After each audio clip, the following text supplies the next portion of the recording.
Every week we do a Q&A with interesting and accomplished members of the adaptive community to find how they persevered, how they innovated, how they built communities, and how they found solutions. Welcome to the Nametags Chat Podcast. Welcome to the Nametags Chat Podcast. Today we have Cindy Ehnes, who was the first American female Winter Paralympic gold medalist in 1980 in Gao, Norway. Cindy, welcome. Hello. And we're going to get into all of the other stuff that you've done as well. You started off as the gold medalist, but also worked with the Schwarzenegger administration in a variety of different capacities. And yes, we are going to get into that. But Cindy, can you take us back a little bit? 1980, you were the first female Winter Paralympic gold medalist in alpine skiing. What were the Paralympics like? I think some people have seen the games on television recently. What was it like back in 1980? Well, I actually have to start back in 74 because 74 was the very first time that Americans competed overseas in international competition. And that was in Grand Bornand, France. And we were, ragtag does not begin to describe our assemblage, because everybody was, nobody knew anything, nobody had any social graces, nobody spoke French, but we had a really, really good time. Actually, that was where I won 4 of my 7 gold medals. And but beyond that, we had an American team that really showed up. And I think gave notice to the Europeans that the Americans were coming and were coming for them. And then the 1980 Paralympics in Geilo, Norway, were the first time that there was more of the official sanctioning around that race. And that was obviously held in upper Norway. And it was an extremely well-organized event. It was small scale, not like the participation now, but just this, what you might call a very homespun event, but very high level competition from the Europeans, because the Europeans had been on the notion of handicap sports, as we called it, for much longer. And so, they were much more accomplished and polished than we were, because even back then, a lot of the teams trained with their regular ski teams. So we were a bit outclassed, but, we pulled it out. We had some good racers, and I did well, and obviously got my designation as kind of the grandma of handicap skiing there. Well, it's interesting that you mentioned 1974, right? Because, and you're talking about the Europeans. So skiing's often been seen as a European sport, right? That's one of the challenges, but also it was a sport of rehabilitation, wasn't it? After World War II, World War I and World War II, the Europeans, the Austrians, the Germans used skiing as a means of rehabilitation, which then we ended up doing after Vietnam.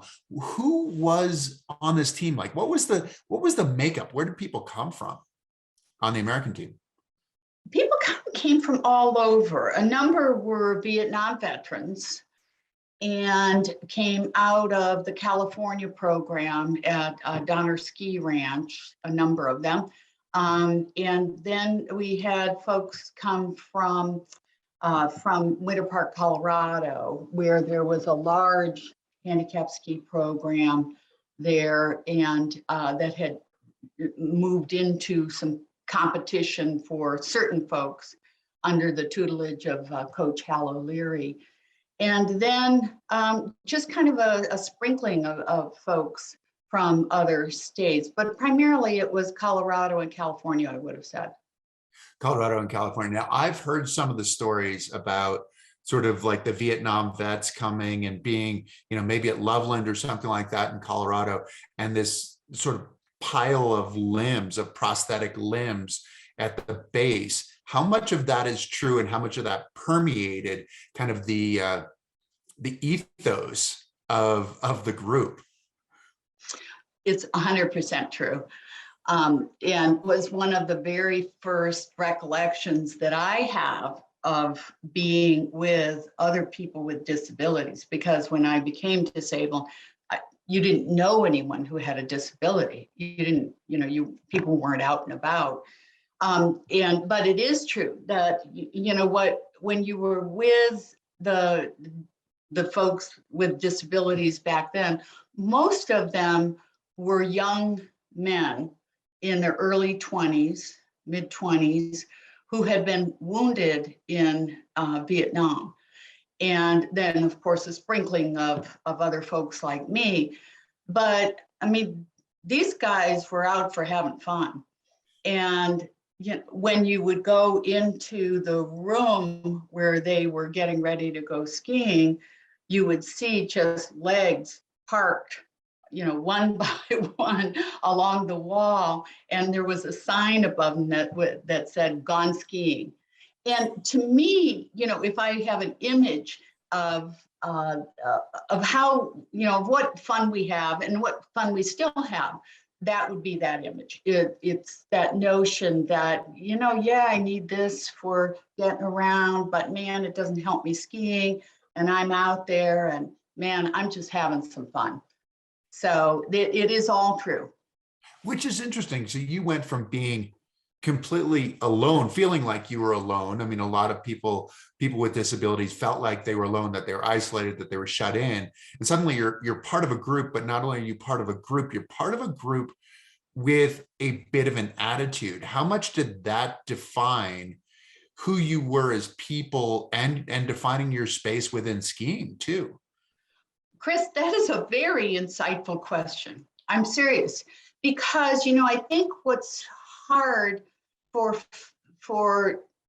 folks who don't have a disability in that same way to understand is that when you gain a disability, your first task is to accept yourself as a person with a disability. And then you move on to the larger universe. But I hadn't understood that. I always thought at first that it was about just behaving normal. And when I was with this group of guys, fun-loving guys, just out there having fun despite their disability, it hit me like a ton of bricks that I did not accept myself as a person with a disability. I was trying so hard to just be normal again, that I hadn't accepted the fact that my life had changed and their lives had changed. And so that was a very, very first part of that. But secondly, the other aspect of what you said was so important, which is that, okay, you have a disability, get off your butt and go have some fun. And it was very much the attitude, that if you were going to sit around and feel sorry for yourself, you were getting your hindquarters kicked pretty seriously, because get out there, enjoy your life. And so those two components, one is, yes, we have a disability, we have to accept that, incorporate that in our self-image, but secondly, ditch it, let's go have some fun. Right. Don't let it get in the way. What about your story? I mean, so you were a skier and then you ended up losing a hand in an accident. How did that come about? Because you also talk about like the PTSD and some of this. I mean, it sounds like it was, because you don't get into this situation without a bit of trauma, right? So how did that work for you? Well, I had been a high school and college ski racer, and while I was at school in Pocatello, Idaho, I was working in a fast food restaurant at a taco time and got my hand caught in the meat grinder, and was in the meat grinder for, they judged around a minute and a half. Oh, and did that not, sounds brutal. it was beyond brutal. It was, and no one would help me. And so I was just trapped in this machine. No one would help me because it was so sickening.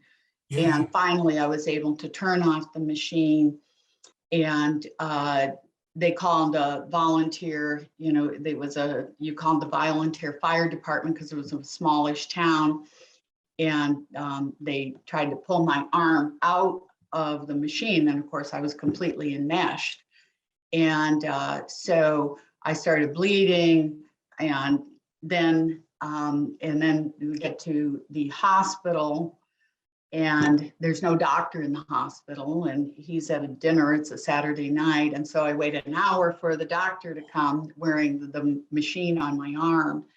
And I woke up the next morning and had no recollection of what had happened. I mean, I had no memory at all of what had happened to me. All I could remember was walking into the restaurant, and the rest was fuzzy. And so I had severe PTSD, like psychosis, for many, many months.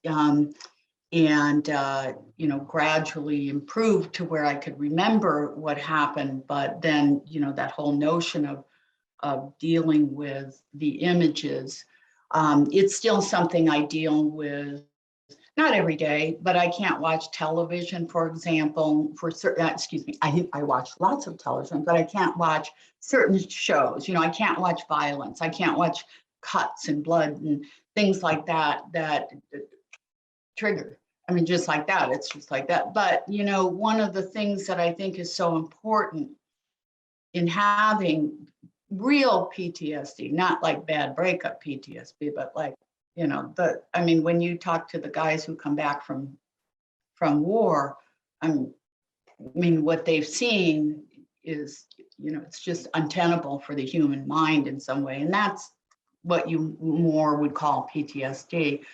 It's about this notion of self-care and in how you take care of yourself. But back when I was injured, there was no label of PTSD. There was no psychological description or definition for PTSD. It was still very Freudian about. And so I was having like these terrible, terrible nightmares and daymares and blacking out in class when I was in school. And I go to a psychiatrist, and back then you did lay down on the couch, and he says, "So why did you want to sleep with your father?" I'm like, "What?" And he goes, "Well, that was Freud, Freud, why did you do this to yourself?" And so, there was just no understanding and no way to save yourself when you had this. And so it's just something you have to develop a lot of self-understanding about. It's the kind of thing, because it's so closely tied in some ways chronologically to the Vietnam War. And I remember as a kid hearing about, what was later diagnosed as PTSD as being like flashbacks. Yes. And so I assume that's sort of the way it was for you, because it was such a graphic, painful situation that then you flash back to that. And it's kind of one of those things that you could never imagine happening, but you could also imagine it happening. But when it actually does happen, you go, "Oh, that's the worst thing that I could have imagined happening." Yes. And that's your more classic, it is interesting now to have grown so old that I've gone from at 19 having no definition for what trauma-induced psychological disorder, whatever you might call that, PTSD, from basically just a Freudian point of view. And at age 19 to my very seriously advanced age now, to where it's almost so overgeneralized to, say, everybody, I mean, everybody's got PTSD at this point. And I don't like that. I don't like that because I think in some ways it minimizes what I have seen. I've worked with the folks with disability from war, and I mean, they're coming back with some serious psychological damage from what they've seen, and I certainly know that and understand that. And it's just something where there has evolved, I think, much greater understanding of it. But you're right, it is flashbacks, but it's not just flashbacks. It's not a flashback. It's like being back in the situation. It's not like watching a movie of the situation. It's like you are back experiencing the exact situation. It's visceral, it's palpable, it's Yes. emotional as well. How, because you said that you're talking to the psychiatrist or the psychologist, and you're lying on the couch and he asks, why do you want to sleep with your father? And obviously it sounds like that wasn't part of the problem, but how does the rehabilitation come about? Because it sounds like from that you were responsible for becoming healthy again, physically, mentally, emotionally. How were you able to do that? Well, first of all, I think when I walked out of the psychiatrist's office, I realized no one was going to help me, that there was no help. There just wasn't any help, and I was going to save myself. And so I developed just a whole series of disciplines about my PTSD and how to manage it, and how to, just, I guess, how to navigate, because you're not managing it, you're navigating it when it happens. But I mean, people, the kind of triggering that happens early on, there's no way to control it. What I think what helped me a lot, I realized when I went out of that psychiatrist's office, I'd never been a crazy person. And, I was crazy, but I said to myself, if you had the flu, you wouldn't say I'm a sick person. You would say I'm sick. I have an illness. And so I decided to develop that mindset that my PTSD was like a chronic illness, but it wasn't me. And I think many people who struggle with PTSD really incorporate that they're sick, and as opposed to saying I have the flu, I have a sickness, or I'm managing a chronic illness. So I think I developed that early on, and it's helped me a lot. I'm a very logical person. So How did you develop that more short-term kind of manageable view of your mental health? Because it sounds like you did it on your own. I just had to do it. I had to do it. There wasn't any help.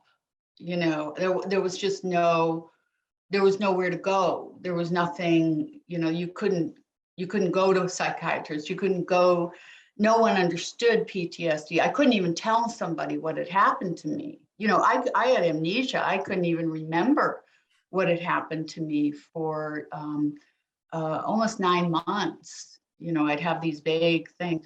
So, it was just saying, you know what, this isn't going to beat me. It's like the physical side, the physical side, you've got to relearn, you've got to do things. But, I think for me, I have been always very fortunate to be a joyful person. I mean, I just have that feeling that, what, I'm going to have a happy life, and the rest is details. So I think that's part of it. It's interesting because you talk about the physical part and having to relearn, to assimilate, to figure out how you're going to do your daily activities. But then there's a social side, right? And so on the physical, there you're different. And so Yes. you're running that risk of being on the outside socially, but then with the PTSD, which mental health is obviously something that has never really been understood and continues to be, it's a stigma that really is misunderstood, you know, I mean, it's just, and so you were battling both the physical side and the potential mental health, emotional side. How did those strategies work in concert for you? Well, I think I think part of it was not having any alternative. I think not having an alternative, and I'm really serious. My No, I'm with family, you. you know, we had 9 people in the family. My parents had given away my bedroom as soon as I left for college. And, you know, there was no money. I mean, I had to find a job. I had to, but I will tell you, you know, you have those just very difficult moments. I'll tell you one. I needed a job, and my roommate had told me that she worked in a cheese shop, and the proprietor of the cheese shop, I'd come in one day and he'd said to her, "Hey, you know, would your friend like a job?" And I was like, "Yeah, I'd like a job." And I go in there to apply for the job. I fill out the application. On the form, it says, "Do you have any handicaps?" And it's kind of hard to lie when you're missing your hand. And so I said, "Yes, left hand missing a wrist." And so he sits down with me for the interview, and it's going really well. You know, we're grooving, and yeah, he's really, "Oh yeah, okay, we're gonna get." And he gets to that question, and I can't even tell you. It was his. He goes, looks down at my hand, looks up, and goes, "Well, there's no way we can hire you." He said, "If I put you out there in front of the customers, they'd throw up and leave." And that was it. And I walked out, and you know what? I didn't even question what he said. It didn't, I thought, well, yeah, he's right. He's right. So it was hard, you know, but life's hard, you know, you just roll, you keep rolling. Well, it's hard because one, you have to educate him, but before you have to educate him, you have to educate yourself that if you're just assuming that what he says is right, then you go, okay, I have nothing I can't argue with you. The only thing is that, you know, missing a hand, it's so visual that I couldn't disagree with him. You know, I was a dancer, and I was kicked out of the dance troupe when I lost my hand because they said, "Well, you can never be on stage." And that's why skiing was so wonderful to me, because for a month, all I heard was, "No, no, no, no, no. You're not going to do this. You're not going to do this. No, we're not hiring you. No, you're not. And by the way, you're crazy." And, you know, when I started back in skiing, it just opened the world. It opened the world. It was truly as if the curtain got lifted again on my life. So it was that pivotal to me. How did you end up going skiing for the first time? Who did you go with? Well, actually, of all things, I was a member of the Bonne Bell women's ski team, which is odd on its own. Well, you've got to describe now, Bonne Bell. You've got to describe yeah, the ski team too. Yeah. Okay. So back in the day, sexism was rampant, and there was a group of, well, I'm sorry, there was a cosmetic company, Bonne Bell Cosmetics, and the owner of that, Jess Bell, was a huge ski buff and had developed a line of ski cosmetics. and ski clothing. And when I was a racer, before I lost my hand, I had been asked to join Bonne Bell ski team, which was a group of 9, I think 7 or 9 women who had sales territories around the country, but who were also viewed as the glamour squad. And they would show up at, the pro races and do the marketing and skiing and hobnobbing. And I mean, they were, Susie Chaffee, do you remember Susie Chapstick? Was one of the Bonne Bell girls. And so, it was a glamour. And I had told them that I didn't want to join the team until I was out of college. But then after I lost my hand, they didn't call me. So I lost my hand when I was in May of 71 and didn't hear anything from them. And then at the Cleveland ski show where I was in school, I got a call from them at last, and they said, hey, how come you're not down here with us? And I'm like, well, I mean, I had kind of presumed that the offer was withdrawn, because all I'd been hearing was no. And they said, no, we want you. And I'm telling you, I think I didn't appreciate it at the time, but I think it was a huge corporate decision for them. I mean, I'm sure they liked me, but I was the first visibly handicapped person, I think, in the ski industry. Jimmy Yuga came on later, but I was out, totally on my own in my sales territory. And I think it was a big decision for them to have somebody who was visibly disabled. But so anyway, they hired me, but I said I want to finish my school year. And so they hired me and to go out for about 6 weeks and just go skiing.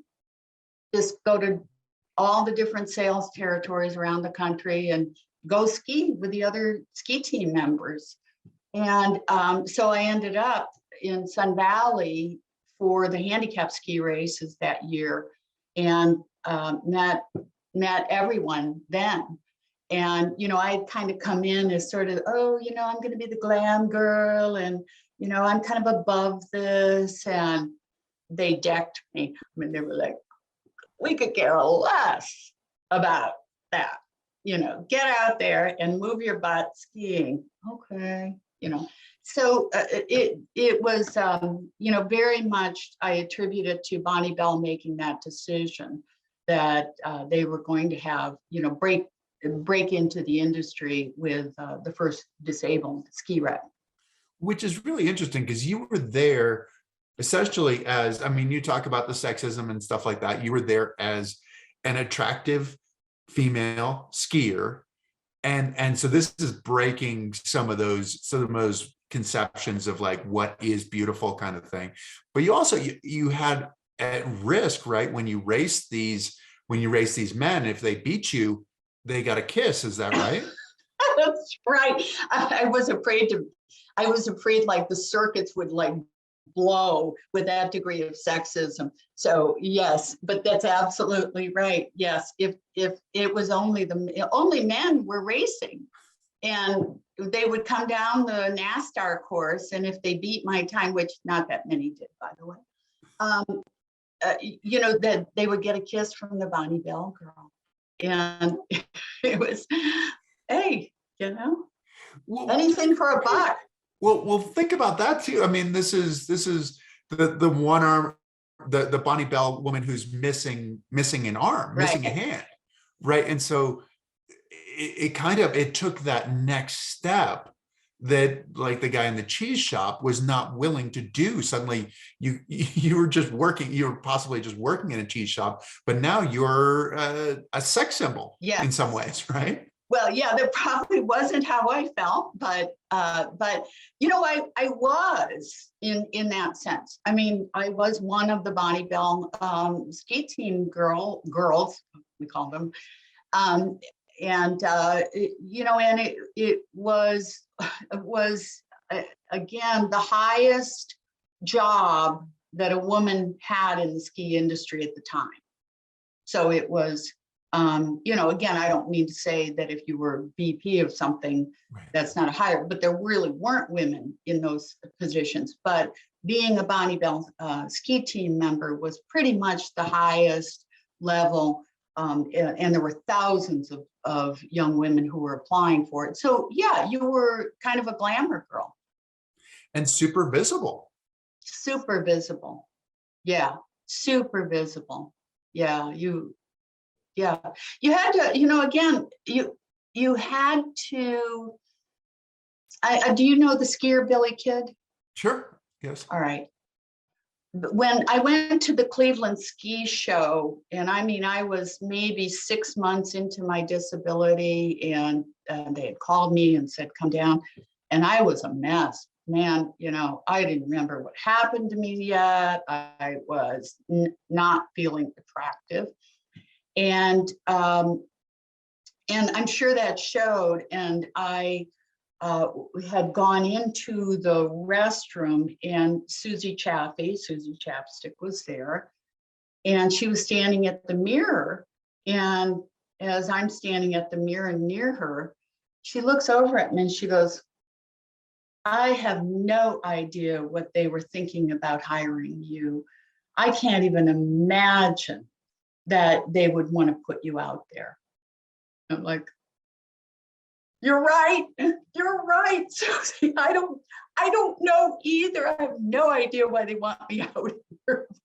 So I was like a puddle when I left. I didn't have any ego, and I mean that. I had zero ego. Like, I had no idea who I was, and Sure. and she reduced me to this puddle. And Billy Kidd sat next to me at dinner, and he had asked me to come up to his room after dinner, and I'm thinking, well, okay, but since I couldn't imagine anybody wanting to hit on me at that point, I went up, and he said, I'm not trying to hit on you. I want to talk to you. And he was remarkable for me. He sat me down and he said, I can just tell you have lost all your confidence. And he said, you deserve to be confident. You are intelligent, you are lovely, you are going to do great. And he said, so I want you to do something for me. I want you to, instead of thinking about who you are, I want you to think as if you're confident. How would you behave if you were confident? Think as if, you knew where you were going. And that really helped me so much. First of all, it was remarkably kind of him to take that little puddle and try and help me pull together. So anyway, I've been grateful to him for you. That's interesting. So Billy, because you mentioned Jimmy Huga, and Billy and Jimmy, it was 1960, I believe, and the slalom were silver and bronze medalists, right? And then not too long after that, Jimmy got diagnosed with MS, and essentially the diagnosis back then was, well, just prepare to die, Exactly. kind of thing. Right. And Jimmy, it was unacceptable to Jimmy, and he's like, well, I'm going to maintain my quality of life and continue to ski and do whatever I can. Did Billy's friendship with Jimmy, did that help him to be able to give you this message, do you think? That could be. Yeah, Jimmy Huga did some wonderful things in really helping to advance sports for people, again, particularly with MS. But I think Billy was and is an extraordinarily kind and sensitive human being. And I can't say enough good things about him. Well, it's wonderful to see how that came around from Susie saying, I can't believe that they hired you. Oh, can you imagine saying that? What? which is just awful, because that's just under the surface for you. You're hoping that somebody else sort of extends a helping hand to you. because you're thinking the same thing, like, oh, I hope they don't figure it out and fire me. Exactly. Exactly. Which is interesting, and we'll get to this as well, because that's something that persists to today. It might not be quite as pronounced as it was there, but it doesn't get challenged as much. But for you, you started challenging it in skiing. So you saw all those athletes out at Sun Valley. How did you get into the racing side again of skiing? Because I'm a born competitor. It was kind of like, well, I'm not sitting on the sidelines here. And also the guys were very cute. And, I was very warm-blooded, and so, I was going to go what the guys were doing. I mean, I'd grown up with 5 brothers, so I was a tomboy. Right. And so, whatever the guys were doing, I always wanted to do for good reasons and bad. But they were having fun, and racing was fun, and so I got back into it. What was your first race? Where did you go for your first race? Boy, honestly, I can't remember. It was probably that race in Sun Valley. Just participating in it a little bit. But then I just started competition pretty seriously, as seriously as you can when you're completely impoverished. You have no sponsors, and I was at the time I was trying to navigate lots of different things. But I was so I went to we were at Breckenridge and in California and Sun Valley primarily. Did you continue as a Bonne Bell girl while you were racing? No, not. I don't believe I did, because I can't remember why, but I can't remember whether I did or not, honestly. But I stopped going back to the issue of sexism. I was a Bonne Bell girl for 2 years, and the company held a big dinner, and all of the vice presidents from all over the country came to this dinner, and they were all male, of course. And so 7 of us young women were part of the dinner. And I was walking in with another of the Bonne Bell ski team girls, and we sat down together. And the vice president of the company came and put his arms around the 2 of us and said, "Girls, I don't want you sitting together. I want you to go sit among the men and make them happy." I'm not exaggerating. And just like that, in my head goes, "I'm going to law school." And so just like that, I decided I was going to law school. So I quit and went back to school, finished my senior year, and went to law school. Wow, so you went directly to law school from undergrad, and you were starting to compete. It was interesting because you wrote this article on the 1974 event, the World Championships in France. And it's so funny. I mean, because this program is called Nametags, and it's about the labels that we put on ourselves and others, which are often our limitations. And it jumped out at me reading your article that one of the organizations was called National Inconvenienced Sportsmen's Association. Right. And I guess I could really emphasize the sportsman's part too, in that it's just about men, it's not about women.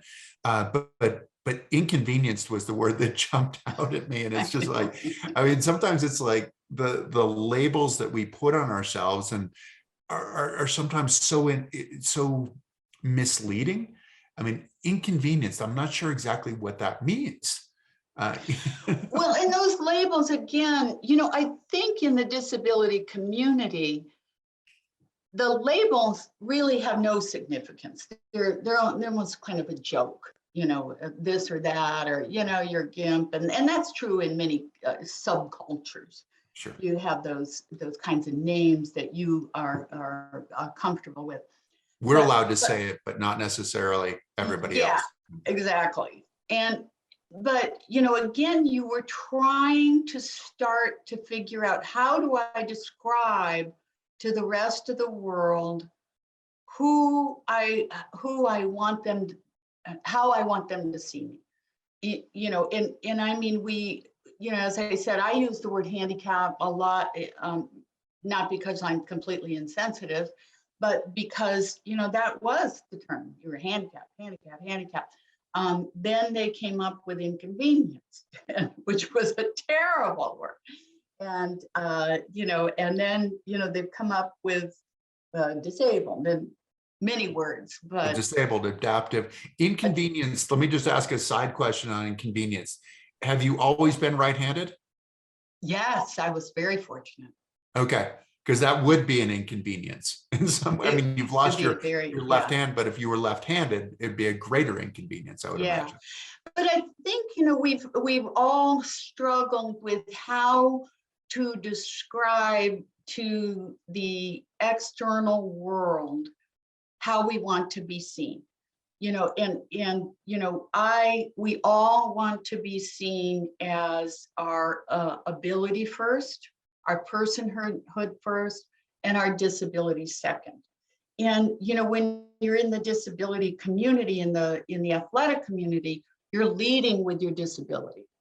You're basically saying, in your face, world, I'm bringing it, and I'm showing you how remarkably athletic I can be, and what a high level I can perform with my disability.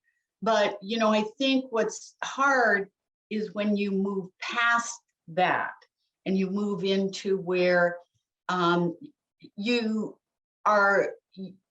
recognize as a person in your own psychological development that your disability is meaningless to you.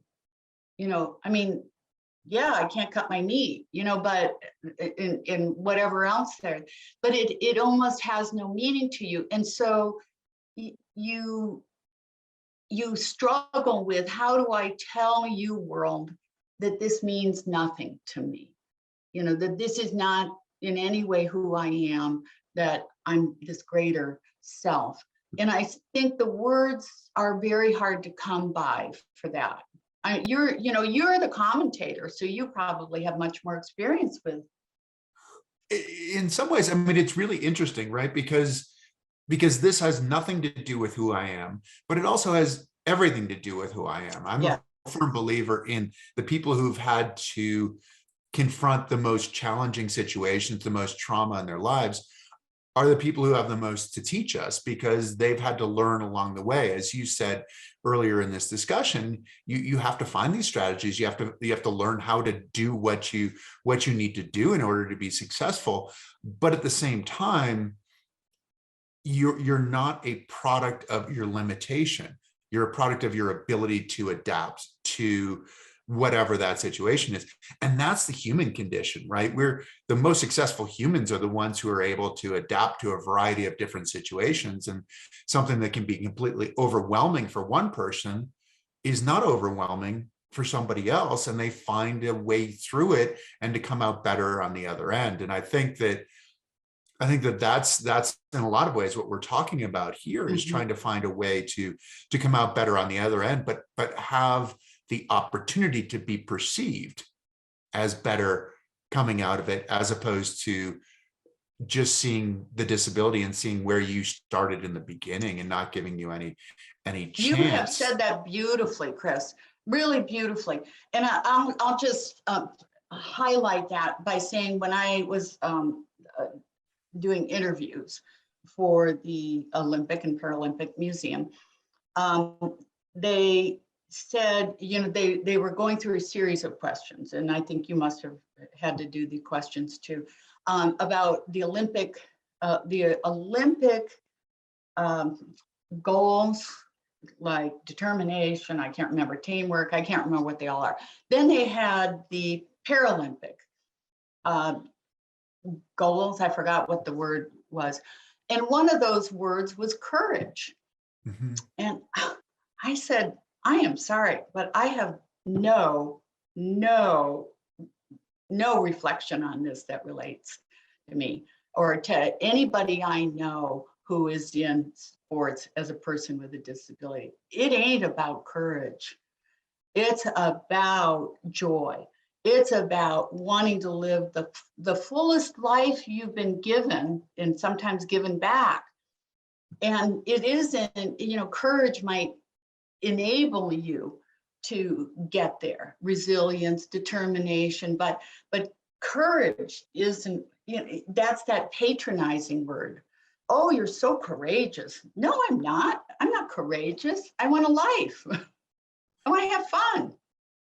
Yeah, it's interesting because I mean some of those things can be so flattering. And the idea of being courageous, the idea of being inspirational, are touch points within the adaptive or the disabled community, and they're touch points because it feels more like a pigeonhole kind of thing. Like, oh, you're courageous, and what does that mean? It's courageous that you've left the house. It's like, no, if you want to see the courage, it's like, okay, I'm courageous for going 70 miles an hour on one ski. Like, Yes. okay, that's courageous. And I'm courageous for taking the risk to figure out who I want to be as a person, to Right. not be told, you know, because we get told no. I mean, it's really easy to be told no, right? But, Right. you know, to say, okay, you're going to tell me no. The courage is saying, okay, yeah, you told me no, I'm going to disregard what you told me, and I'm going to take the risk. And if I fall flat on my face, well, I'm going to get up and try it again. But it is interesting how sometimes some of the most potentially flattering things have taken on such a pejorative tone, or Yeah. within this community. Right. And so it's interesting because we're talking about the physical side, right? The physical side of selling in the cheese shop, this physical side of Bonne Bell, the physical side of skiing. But then you go to law school and you are right-handed. So I'm assuming that missing your left hand, other than you have to carry around gigantic books when you're in law school, probably didn't affect your ability. What was the perception from professors?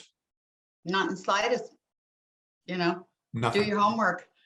No, I mean, as soon as I was in law school, I can't say I ever had any, you know, I never related to having a disability in law school. I can't really say I ever did. But I had, well, having said that, I didn't relate to having a physical disability. I had horrendous PTSD and trying to take exams when I was in a, a, a, a situation that I, quote, couldn't get out of would trigger that. So I had to have some adaptation, but other than that, no, nothing at all, you know. I mean, maybe I just wasn't registering it and people were going around, isn't she inspirational? Isn't she courageous? But I never heard that. Interesting. Why law school? Well, because that is, I think, who I was always meant to be. I was always an advocate, and I was always somebody who was very focused on law and policy, and so it was just a very logical step. And then moving from law school, you practiced, and then you moved into healthcare. And I'm assuming there was a significant reason to move into the healthcare side of it. How did that work? Well, I was practicing law, and my second daughter was born with a chronic illness from birth. She was born an asthmatic, and serious asthmatic, and we could not. My husband and I could not get her on our insurance policy because she had a pre-existing condition.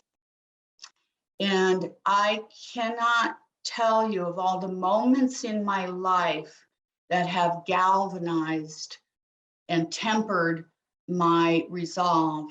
It was that moment when I came to the recognition that a child, an innocent child, could not have access to health care because they had been born with a disability. And man, I changed just like that overnight. I basically became, well, I went and we were living in Colorado, and I helped a state senator I did the grassroots lobbying to get a health plan started for people who had disabilities and were medically uninsurable. And from that, I became chair of that. And then I was appointed into the Department of Insurance as a regulator and became an insurance regulator, but on the side was also working a lot on the Americans with Disabilities Act and then the Affordable Care Act. So it just all kind of came together. So this is the mama bear moment, it sounds like. Do not cross me on this. No. And so what was, so your child could not get healthcare, which just sounds abominable. But then what did you find as you started working through the system in terms of trying to create support, trying to find support to help you effectively change and serve people so that they could flourish? How did you find allies, and how did you combat the system? Well, I think there were a lot of allies. I met a woman who came to me as an attorney and who ultimately became a friend and colleague, who came to me to do a divorce, to divorce her husband. And I said, you guys seem like you get along. You're one of the few couples who seems to actually be happy. And she said, well, I am a brittle diabetic, and I cannot get on his insurance coverage. And the only way I can get coverage for my medical condition is to divorce him and go on Medicaid. It's true. Okay. This is absolute truth. And again, it was one of those moments where you just say, you know what? I may be only one person, but I am going to become powerful. I have to become powerful, because I have to be that person. I have to be the person who gets this changed. And so I basically just taught myself insurance and insurance law and insurance policy, and then worked at the Capitol in Colorado to do smaller changes. But then also once I was in California and heading up the Department of Managed Healthcare, overseeing all the sort of healthcare, health insurance for HMOs and managed care, then I was able to participate more directly with legislative efforts in Washington, D.C. and in California. Which California, I mean, you talk about just the massive population of California and the diversity of population, and it's kind of like that is a place where you have the opportunity to define a change that can become national. What was the support like? Because I mean, obviously you have a job that you have to do, and you have a personal part of the job that you want to do, serving first your daughter and then this woman who was seeking a divorce so she could get insurance coverage. How did that pathway work for you? Well, again, you're always separating your public and private self. But I think I was just in an advocacy group. I was in when I had been in law school, I'd been in the disability advocacy community in DC, moved to Colorado in the disability community advocacy group there, moved to insurance and insurance practices, and then moved to California, and then was in that. And in those very public roles, you are nothing but a leader. That's what that again, we recognize that that your job is not to be emotional, not to but to make sure you're just hitting issues head on, and that you are in fact being the best advocate for these services that you can. And then you go home and you're a puddle. I mean, my daughter had serious asthma, and on occasion would basically stop breathing. And she did that one time, and I just remember thinking, when you hit her on the back and you're getting her going and you're getting up to the hospital, I was thinking, I am 10 minutes away from my hospital. And if other parents are not that close, their child may die. And so your personal life really inspires you and keeps you going when you have those challenges from the external sources. How much did your skiing experience inform what you did in your job? Because you said that at that time you could expect to be a shut-in, that you could expect not to be out, but then suddenly you're out and you were so public. I mean, that's one of the things I love about skiing, is that it really is public. You share the mountain with everybody else. So you're doing what you do and they're doing what they do, but you can't help but see each other. How much did that experience inform what you did professionally? Well, I think you said it better than I could, which is that you're out. You're out. I mean, just the fact that you are out and living your life and doing an activity that most people didn't do back then defines you in a certain way. You are already in a certain category. You are not a disabled person. You have, in order to get to that ski hill, had to develop skills and personas and defenses that enable you to then use that platform of being out there and participating in a sport and move that into other areas of your life. And like I say, I think you said it as well as I possibly could. Well, you also, you met a wide variety of different people as well, where, disability, in some ways, it's easy to put it all under one heading, and it is to a certain extent, but there are a variety of different forms as well, where you have people who are amputees, you have visually impaired people, you have people who are in wheelchairs, you have people like your daughter who have trouble breathing, you have the woman with diabetes, you have a wide variety. And I would imagine that was a bit of an education for you, where it was not just speaking about your personal experience, but it was your personal experience. It was just that much bigger in terms of scope, but also I'm assuming, and tell me if I'm wrong in this, that it was also a representation of how people wanted to live their lives. Were you taking that message to the administrator people, to the legislator people, but also potentially to the people who are newly injured, who are in that position? Well, again, you're very articulate, and I think you've again said it well. You're taking that personal experience, but what you're trying to do, I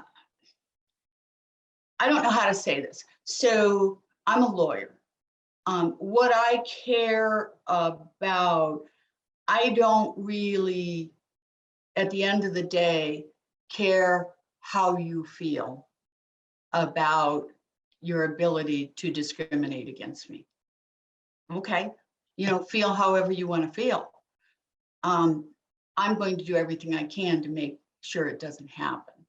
And so I think as an attorney, and again, public policy person, you're dealing less with the notion of other people and trying to expand their acceptance, which you might be doing in your private life and through your participation. I participated with Achieve Tahoe with their program.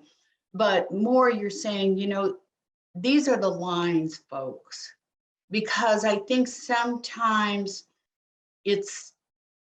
people aren't clear enough about those lines.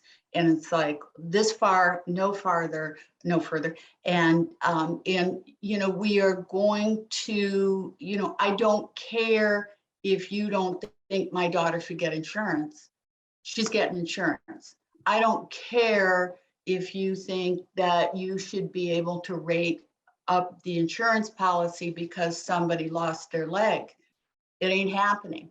You know, so I fundamentally believe as an attorney and as a public policy and as a public person that introducing clarity is extremely important, because that starts defining, that sets out a whole new ripple of definition into communities. I think so. We're going to have to get you out of here soon, but can we loop back around to where we started? So you won the first American female Paralympic gold medal in the Winter Games. What do your daughters think of you being in the U.S. Olympic and Paralympic Committee museum for the medals that you won well before they were ever born? Well, first of all, we all know if you have, you know, if you have children, you know, they don't believe that you had any life before they were born. So that's just a given. And then as they grow older, they have to roughly acknowledge that something was present in your life before they happened. You know, they're really proud of me, but you know, the thing I hope that they're most proud of me for is that I have been someone who has been a soft place to land in their lives and in their kids' lives. That's the best thing to be of all. So you are their unconditional support. Exactly. Yes. And fierce defender. I would imagine as well. Yes.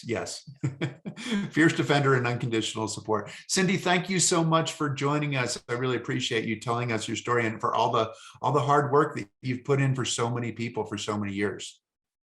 Oh, well, you are welcome. And thank you. As I said, you're a very insightful inquisitor. Well, thank you. Well, that's high praise. I really appreciate it. It's what I hope for. So if I can help get more of your story, I think that to me, that seems like we've done a great job together. So thank you so much. And thank you to all of you for tuning in. I hope that you've enjoyed it.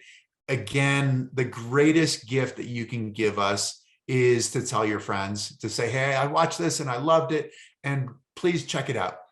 It will be a podcast later on. Please like us, please follow us, and we will come back with another great story next week. Thanks very much.